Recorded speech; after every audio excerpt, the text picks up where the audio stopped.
criminal justice ministry started in 1979 when there really were no prisons in the eastern part of Missouri. In fact, we only had about 6 prisons in the whole state compared with 21 now.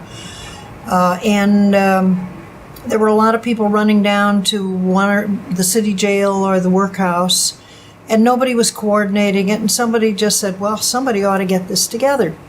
And that's when criminal justice was started at that time by the Society of St. Vincent de Paul.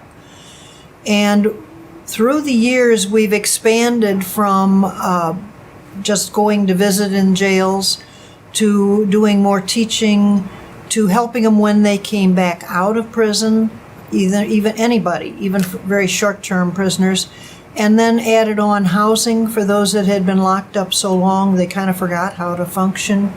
And we've added on a segment for homeless veterans who have a record, and we're also working with some max outs. So it's been expanding over the years. In 2013, we were asked to separate from the Vincent de Paul, so we're a separate nonprofit corporation, but we have always kept the same mission to try to look out for people who are involved with the criminal justice system, either as clients, shall we say, prisoners, people coming out, their families, or others in the community who are somehow involved in that. Derek was 43 when he came out, but he had been sentenced when he was 20. So he had really spent more than half of his lifetime behind bars. And somebody had asked if we could help him to get settled in the community. And so we said, well, we've got a brand new program called Release to Rent. The idea being that they would come right from being released into not one big house for everybody, but a regular old rental unit. We had just gotten that started.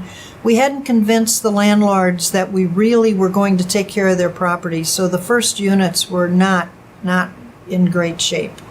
And I happened to be filling in for a case manager that day, and so I welcomed Derek. He had been driven over from one of the prisons by a volunteer chaplain. And well, the first thing we had to do was he helped to push some of the windows shut that were kind of falling down, as old property will tend to do. And he just kept looking around this. It was like a family fourplex, one of those units. Kept looking around it and just looked so lost. Finally, he said, "Can I shut off that back bedroom, the only bedroom?" I said, "Well, sure." And before long, he was sitting in the living room. We furnished the places in, kind of second round furnishings. With his head in his hands, and finally got him to say what the problem was. He could not deal with so much space. He'd been in a 6x9 more than half of his living years.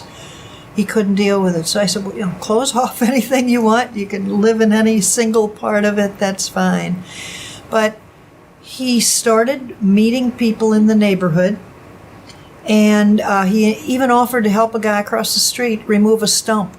And the fellow couldn't believe this, and he said, "Oh, no, I don't need any money. I just want to help you out."